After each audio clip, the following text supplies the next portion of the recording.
I had a bit of an existential crisis this morning. Oh, I was yeah. sitting there, staring at my laptop, waiting for an AI to finish writing a piece of code for me. Yeah. It took maybe Mm. 3 seconds, and it was perfect. Right. And I had this moment where I just stared at the blinking cursor and realized I use this thing 10 times a day. I rely on it for my job. But if you put a gun to my head and asked, how did it actually choose those specific words? You'd have nothing. I'd have absolutely nothing. You and the rest of the human race. It is the defining paradox of our time, isn't it? It really is. We have built the most complex machine in history. We've integrated it into everything from coding to healthcare, but we don't actually know how it works. That is the black box problem everyone talks about. But usually when people say black box, they mean it's complicated. With AI, they mean like strictly we don't know, right? Exactly. We know the input, you put the coin in. We know the output, you get the gumball. But the inside. The mechanics inside, the gears. It's opaque. We trained the model, but we didn't explicitly program the logic it uses. And that is a little terrifying when that gumball machine is diagnosing cancer or helping drive your car. So today, we're going to try to break that box open. We're doing a deep dive into a field that is effectively neuroscience, but for AI. It's a field called mechanistic interpretability. It's a mouthful, I know. Yeah, it is. But the goal is simple. Don't just look at the answer the AI gives. Crack the skull open and watch the digital neurons fire in real time. And to guide us through this brain surgery, we're looking at a really comprehensive article by Julian Mendel, published just recently on February 5, 2026. Right. It's titled Mechanistic Interpretability, Peeking Inside the Neural Network. And Mendel really lays out the whole landscape here. He captures why this field is just exploding right now. And the mission for this deep dive is pretty high stakes. We want to move past the hype and answer the big questions. Is it actually thinking? Yeah, is it thinking? Does it have a model of the world? Yeah. Or is it just a really, really convincing carrot that's memorized the internet and is good at guessing? The stochastic parrot debate. I love this, because if Mendel is right, the answer is way more complicated and way stranger than it's just math. So let's get into the math, but, keep it painless. If we were to perform surgery on one of these large language models, what are we actually looking at? I assume it doesn't look like a human brain with gray matter. No, physically, it's just silicon chips, Yeah. but logically, it's giant matrices of numbers. Okay. However, there is a structure, and to understand how we read an AI's mind, we have to do a quick anatomy lesson, and it all starts with the raw material.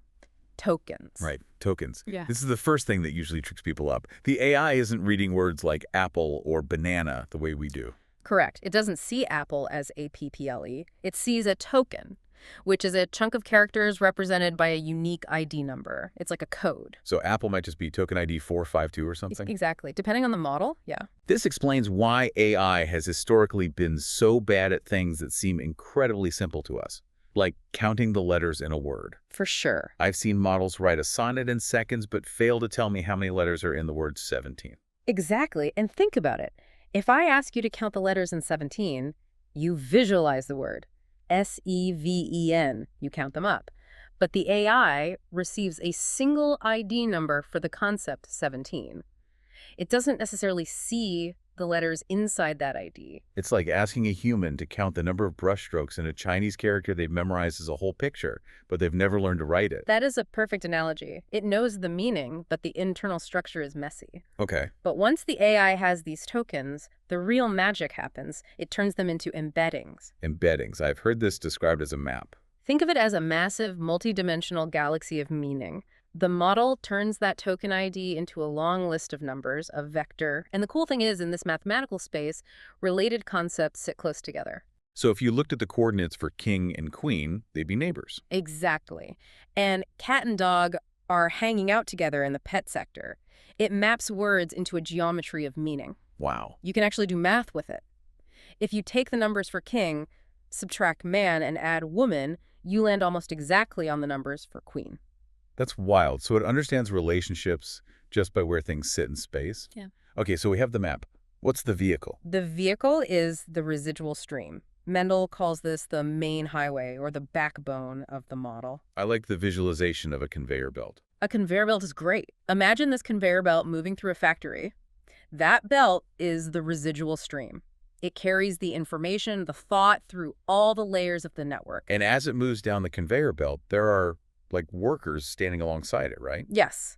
Those workers are the layers of the neural network. They grab the data off the belt, they process it, add some new context or information, and then they throw it back onto the belt. So the data gets smarter as it travels. It starts as just a raw word, and by the end of the belt, it's a fully formed concept with context. Yep.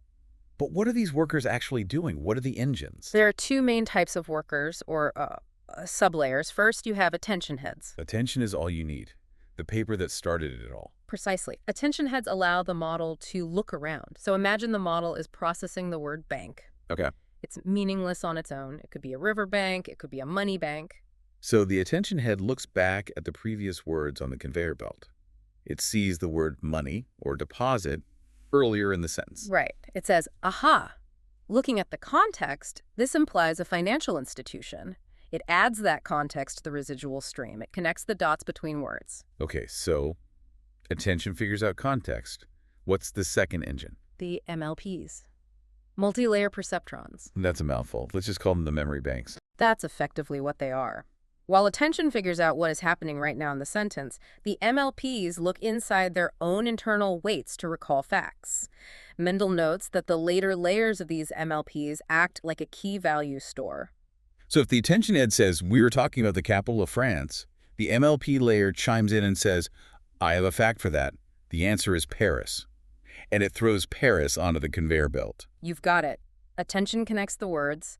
MLPs provide the knowledge. And then what? And finally, after passing through dozens of these layers, getting richer and more specific, the information hits the unembedding process. Where it turns that complex mathematical thought back into a probability list for the single next token. Just one token. That's it. It really is wild that all that complexity, the galaxy of embeddings, the highway, the attention mechanism, the memory banks, is structurally designed just to guess the next word. Yeah, it creates a lot of complexity just to predict what comes next. So that's the anatomy. We know what the organs are. But how do researchers actually study them? Because I imagine you can't just ask the AI, hey, which neuron did you use to think of that? No, it wouldn't know. You have to act like a surgeon. Mendel outlines a surgeon's toolbox for interpretability. I love that image. Dr. Frankenstein with a laptop. Basically, there are two main approaches here: observation and intervention. Observation is like an MRI. Exactly. You just watch.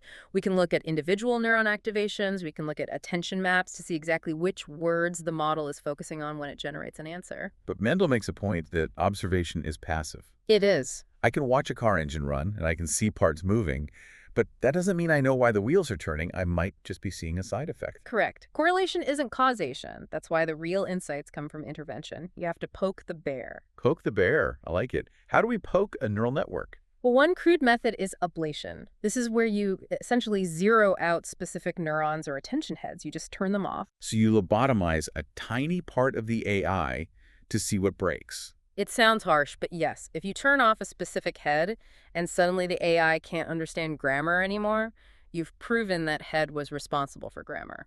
That's simple cause and effect. Yeah. But we can get more sophisticated than just breaking things. Right? Oh, absolutely. Then you have steering. This is the real sci-fi stuff. Instead of breaking things, you actively inject information into that residual stream highway we talked about. You hack the conveyor belt. You add a mathematical vector to it. You can change the model's behavior in real time. But before we get to the mind control aspect, which is wild, I want to talk about linear probes. Right. These are like the diagnostic tools. Think of a linear probe as a metal detector. You train a tiny separate AI classifier to scan the residual stream and beep if it detects a specific concept. You can tune it to look for happiness or truth or lies or colors. So we have the scalpels, the steering wheels, and the metal detectors. Now let's talk about what we actually found when we started using these tools. Because for the longest time, the skeptics said, it's just a stochastic parrot. It doesn't understand anything. It's just predicting words.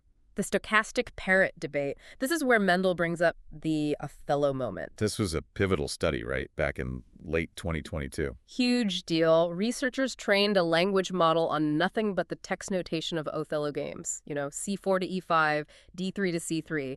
Just strings of text coordinates. So the AI never saw a picture of a game board. It never saw the rules. It just saw millions of sequences of moves.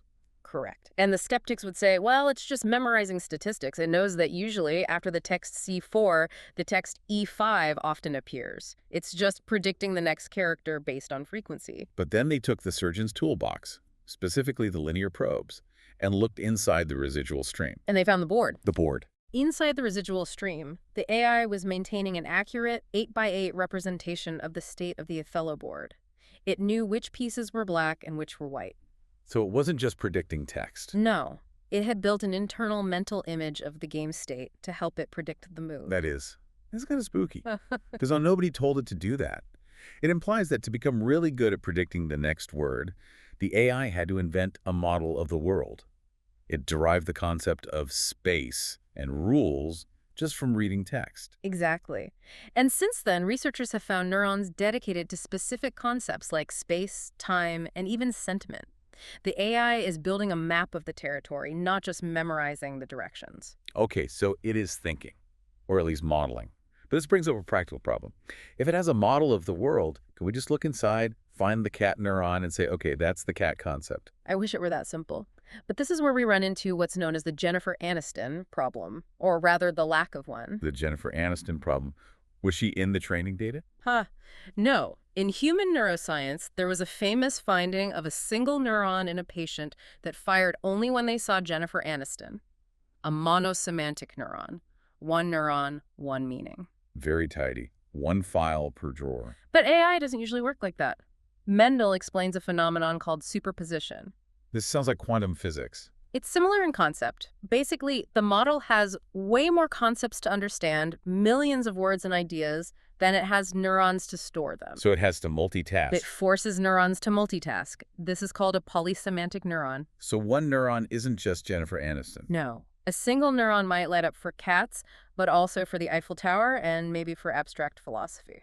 That seems incredibly inefficient, or at least confusing. If that neuron fires, how does the AI know if it's thinking about a cat or a French landmark? It relies on the combination of many neurons firing at once. It's a distributed representation. But for us humans trying to interpret it, it's a nightmare. It's like trying to listen to 1,000 radio stations playing on the same frequency. So how do we untangle that spaghetti? Because if we can't read the map, we can't understand the model. Companies like Anthropic have been making headway on this with sparse autoencoders. Think of it like a prism. A prism. Yes. You shine a beam of white light, which is the messy, combined neuron activity, into the prism, and it splits it out into a rainbow of distinct colors. The sparse autoencoder takes those polysemantic neurons and breaks them apart into clean, monosemantic features. So it sorts the laundry. It separates the cat socks from the philosophy shirts. Exactly. And this allows us to see the true features the model is using to think. We can finally say, feature 502 represents golden retrievers. And that discovery is what unlocks the really powerful stuff, mind control. Let's get to that. You mentioned steering earlier, this idea that we can change the AI's personality mathematically. But first, does the AI have secrets? It seems so. Mendel discusses the concept called latent knowledge. What do you mean? It means the AI can know something, but not say it. Researchers have found that you can detect the truth in the residual stream, even when the model outputs a lie. Wait, so the AI knows the answer is blue, but it types out red, and we can catch it in the act? Yes. The truth vector is sitting there in the high-dimensional space of the residual stream, just lighting up. And this leads to representation engineering. If we can identify the direction in the vector space that represents truth or lies, we can manipulate it. This is a steering vector. Right. Imagine the residual stream, that conveyor belt, is a fluid. We can mathematically pour in a vibe. Researchers have identified vectors for things like sadness versus happiness, or safe versus dangerous. So you can just inject a sadness vector. And the model, which might have been writing a cheerful story, will suddenly start writing a tragedy without changing the prompt. Wow. You are directly manipulating its emotional state, or at least the mathematical representation of it. That's incredibly powerful. And I guess that's useful for safety. Ideally, yes. If a user asks a dangerous question, you could theoretically inject a refusal vector to force the model to say no. Or if the model starts hallucinating, you could steer it back toward factuality. Right. Mendel notes it's not perfect yet. Sometimes the steering breaks other things, but it's a whole new way to control AI. Instead of arguing with the chatbot via text, we just tweak its brain chemistry directly. A crude analogy, but yeah, it's accurate. Now, speaking of brain chemistry, there is a section in the source that really made me pause. It's about the weird frontier, specifically deception and consciousness. This is the part that felt like we were stepping off the map. Yeah. Mendel mentioned studies that compared AI activations to human brain activity using OpenAI's Whisper model. And they found surprising similarities in how language is processed. But the really provocative finding came from a study on deception. This gave me chills. Break it down for us. So, researchers identified features associated with deception in the model. They found the lying vector. Then they suppressed those features.